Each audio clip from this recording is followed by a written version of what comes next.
An entitled mother demands that I serve her fully grown kid an alcoholic beverage, but it turns out she is lying, and when I confront her about it, she loses it. Here's what happened. Subscribe to Am I the Jerk on YouTube and hit the bell to turn on notifications. I'm in the UK and the legal drinking age here is 18. Yes, there are nuances that I'm obviously aware of, but these do not apply in this instance. I work in an extremely busy pub that sells drinks and takeaway cups to drink outside, an especially popular auction this summer when the story happened. And for the record, I'm a female in my late 20s. So the entitled mother and a kid come in at the busy bar. I clocked them when they walked in. The kid looks around 15 years old. At the point where she is ordering her drinks to take away, the kid is outside. She orders a pint of Scrumpy, which is a strong, still traditional cider, along with a Coca-Cola without saying a word, dispassionately prodding the signage with her manicured finger without even registering my existence. I repeat her order back to her, pour her drinks, and tell her how much. She ignores my offered hand and drops a note and a pile of coins on the bar barely within awkward reach. I politely ask her if she wouldn't mind putting the coins in my hand. She ignores me and says, "Keep the change," and walks out. After she leaves, I awkwardly pretzel myself around many ale pumps to fumblingly pick up the coins from the bar, count them out, finish the transaction in the till, and pop the extra 5p in the tips jar. Then I go on to serve the next customer. A few minutes later, I'm aware of her beckoning me from over at the no service end of the bar, holding the pint of Scrumpy. I make eye contact and give her a nod. Then I turn to finish serving the customer I just poured a drink for. The entitled mother from across the room says, "Excuse me." Hey on a minute, please. I'm just serving this man.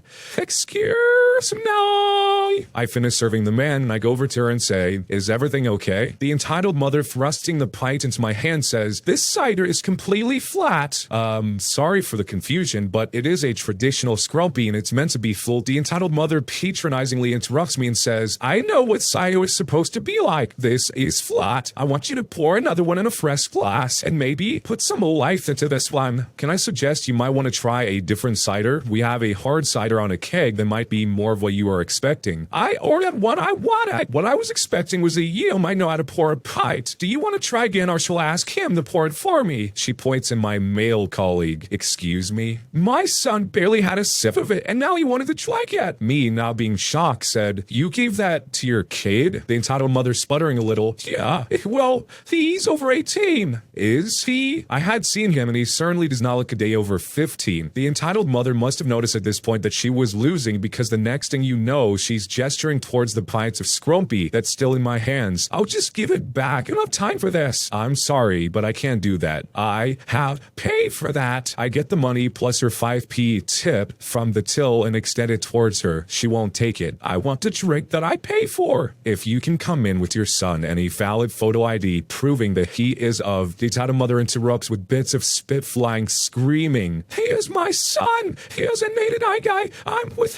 his mother!" "I'm sorry, but it is the law. Please take your money. I don't want an argument." "Fine, it's for me." I place the cider on the back bar out of her reach. I close my eyes, take a deep breath, 3, 2, and before I hit 1, "I want to speak to your manager." Yep, there it is. I haven't even opened my mouth yet to tell her that I am the manager, but she is striding over to my male colleague, who has clearly been rubbernecking while serving customers and cannot wait to get involved. "I need to complain about your employee. She has no customer service skills and clearly doesn't know how to pour a pint." My colleague, who can barely keep a straight face, says, "Oh, I'm sorry to hear that. I'll make sure she's fired immediately."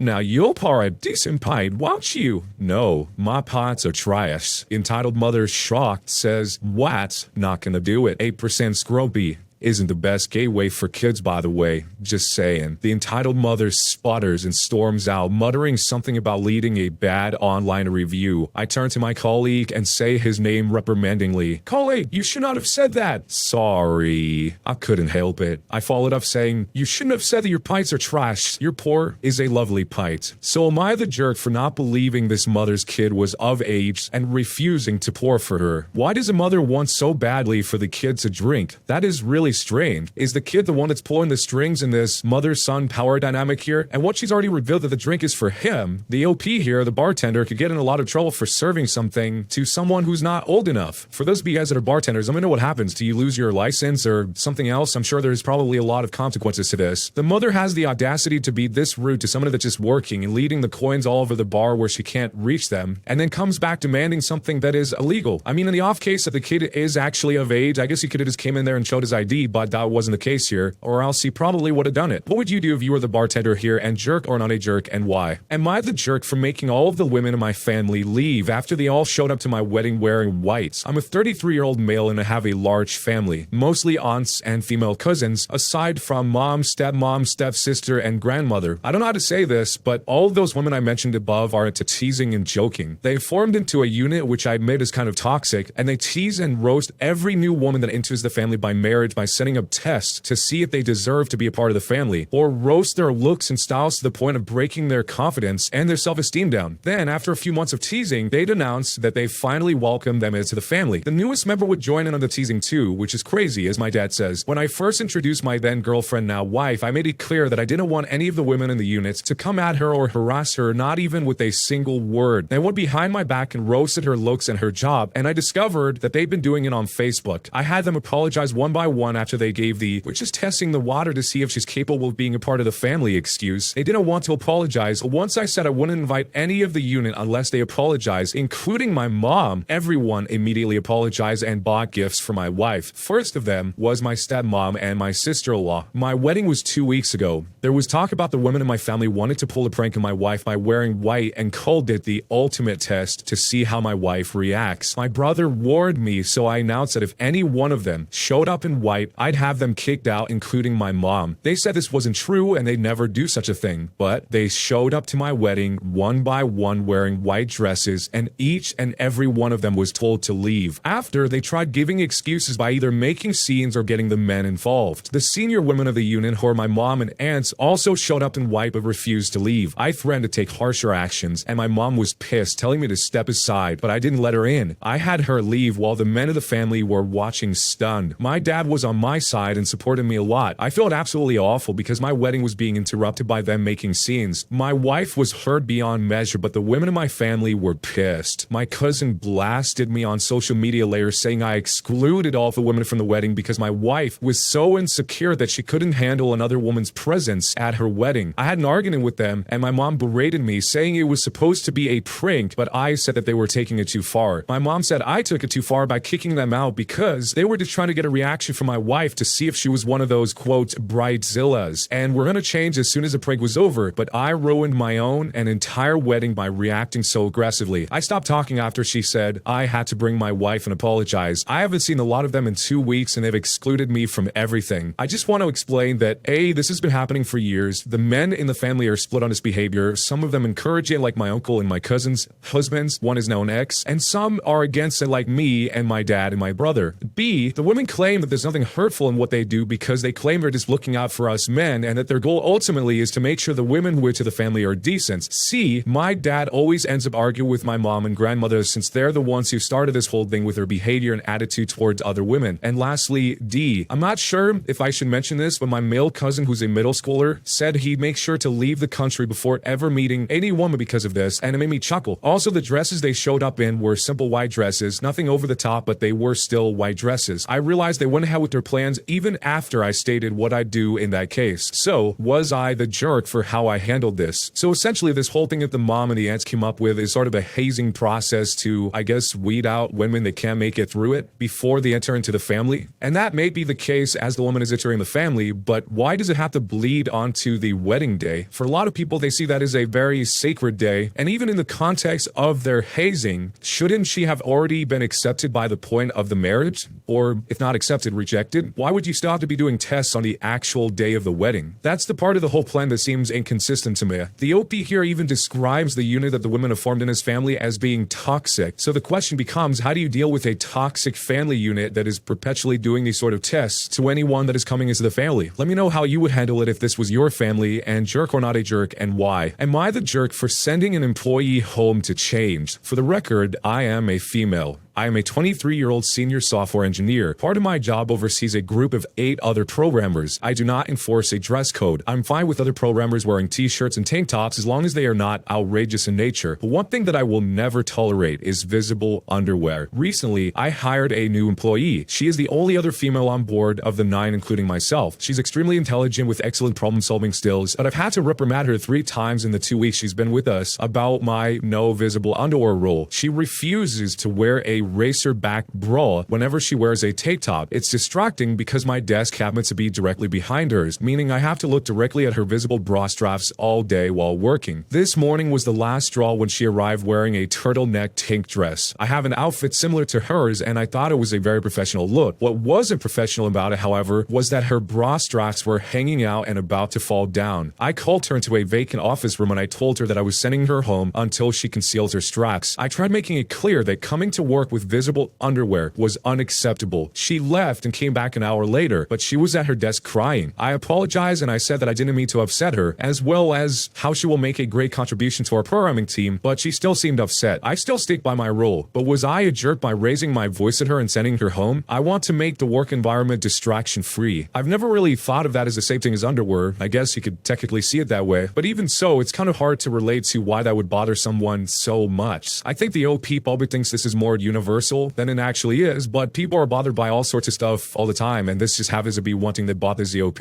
Some people are suggesting to this person who had to go home in chains to just not wear a bra anymore then. If there's no bra, there's no straps. And if they did that, I wonder if that would change the OP's opinion on it, since there's technically no underwear showing. Do you think that sending her home to chained was too harsh, or do you think it makes sense in a situation like this? Let me know down below in jerk or not a jerk, and why. Am I the jerk for getting professional photos done with my dog? I don't have kids, I've never wanted kids, and now I will never have kids because of a procedure over a year ago. But I do have my dog, a border collie that'll be 4 in December, and she is my baby. When I first got her, I decided to get photos done with her since a photographer friend was hosting a fall special. Then I did it again the following year, which she turned 2, and I went all out and even included a doggy smash cake, and she wore a tutu. The photographer submitted the photos to an online publication that was accepted, and the photos were a hit. And now getting these family photos done has become a tradition. I had actually planned on skipping photos this year, but Delilah had some terrible health issues and almost died, so I decided to go for it. I booked the photos for this upcoming Thursday and even bought a dress for the occasion. I was telling a different friend about it, and she made a smart aleck comment about how I have more professional photos with my dog than she does with her own children, and now it has made me second guess getting the photos done. Her comment came off as patronizing. So am I the jerk for getting professional photos done with my dog? Without knowing who the friend is and what their history is, it sounds like she was probably just making a harmless joke about, wow, you really love your dog, you got a lot of photos, more than I have with my kids. I doubt the friend was trying to discourage the original poster here from taking more photos with the dog, but again, it's hard to know unless you actually know this person. But even if that was the case, who cares if this person says? Take as many photos of the dog as you want. If people think it's weird, so what? People think everything is weird. It's definitely not hurting anybody, but let me know how you guys see this. Jerk or not a jerk, and why? Am I the jerk for refusing my husband's ancestral paintings and furniture? My husband's grandmother was a prolific and talented artist who specialized in large oil paintings. After his grandfather passed away and we moved into a new home, his family gave us 3 paintings. I love 2 of the paintings and loathe the 3rd, which I only put up with because it's my husband's favorite. It's a large post-apocalyptic scene of ostriches in a Roman ruin with skies of magenta, and now hangs in our office, though he plans to move it to the living room. Either way, I'm forced to look at it every day. Recently, his family cleared everything out of his grandfather's home for sale. My mother-in-law has been trying to get us to adopt Grandpa's dining table. We talked it over and agreed that we didn't want it, but she keeps bringing it up. She has a dining table in her garage now, even though she has 2 of her own. On to the issue. Yesterday, we were with his parents and his aunt and his uncle. His mom took me aside to show me a very big painting of sunflowers. She's been messaging me about this one for a while, and I've never expressed any interest. I told her that I felt ambivalent about it, and that the sunflowers themselves were gorgeous, but I didn't like the leaves, and that the painting looked unfinished. After dinner, his aunt asked if we wanted to take any other unwanted paintings home. In front of everyone, my husband picked out a couple of paintings and asked what I thought. I made a face and said that I just didn't like either of them. He said that wasn't very nice, and that I am inflexible. I did agree to bring home 2 of her prints. So am I the jerk for refusing all these ancestral paintings and furniture? I may be the jerk because we have a large house with plenty of room for paintings. I also feel that I could have expressed myself more tactfully. Maybe I shouldn't have given my honest opinion of the paintings. My mother-in-law probably thinks that I am a jerk, but I don't want my house to become a shrine to my husband's grandparents. So am I the jerk? In a case like this, the OP's husband shouldn't have just put her on the spot like this when he already knows that she wasn't totally 100% on board with all these paintings. But it seemed like he did that as some sort of strategic move where he knew that if he asked her in front of everyone, she wouldn't be able to say no, and then later on, you'll be able to say, well, you said it was okay, but in front of all these people that I'm sure she wants to keep a healthy relationship with. Just because you don't like the painting doesn't mean you don't like the people who made the painting or the people that are related to the people who made the painting. And if she doesn't want it in her house, she doesn't want it in her house. At this point, they already have several of them. But how do you guys see the situation? Jerk or not a jerk, and why? Am I the jerk for telling my cousin about the light bulb mouth fact. I'm a 19-year-old female, my cousin is 22 years old and he's a male. We were hanging out last Friday. We were just chatting away while eating some nachos. I bring up the fact about how you can fit a light bulb into your mouth, but you can't take it out. He just says, huh, and we continue talking. Well, I guess he didn't believe me because he tried it Tuesday night. From what I gather from his story, he started yelling and his mother, my aunt, who's 64 years old, came upstairs to check on him. When she saw that there wasn't a way to get the light bulb out of his mouth, she took him to the emergency room. I'm not sure how, but they removed it without hurting him. He called me yesterday and he was pissed. He said that if I didn't say anything, he wouldn't have tried it. I thought that it was total BS and started arguing back that he made a stupid decision that wasn't on me, while my aunt was in the same room and he gave her the phone to talk to me. She explained that it might have been his decision, but I still opened the door for it to happen. She compared it to someone leaving a drug on the counter and how it's both the person who laid the drug on the counter and the person who used it. The analogy made sense and I feel really guilty now. However, I'm still torn on whether I'm the jerk or not. I feel like I'm just being stubborn and I'm not really sure what to think. Any judgment would be greatly appreciated. Am I the jerk? The cousin is a 22-year-old fully grown man and he stuck a light bulb in his mouth. This is not some little kid we're talking about here, and the whole leaving a drug on the counter versus the person taking a drug on the counter doesn't really apply at all. In that situation, unless the OP knew that that person was addicted to whatever drug that was, why would they just randomly take a drug they would find on a counter? If you leave a bunch of Advil on the counter, is somebody going to go up and just take all his Advil because they're there? No, probably not, unless they already have pre-existing issues. But beyond all that, why would anyone willingly put fragile glass into their mouth and think that it was going to be fine? That makes no sense. I probably don't even have to say this, but please never do this. But who do you think is in the right, who's in the wrong, jerk or not a jerk, and why? When you subscribe, make sure to hit the bell to turn on notifications. To finish listening to all the stories in this series, use the playlist at the top of the description. And next time you live stream, use the cream of the crop music. Search for Cream of the Stream on Spotify or whatever music platform you use for copyright-free music to use for your stream. It's free, Cream of the Stream. Either way, thanks a lot for listening. I'll see you guys next time.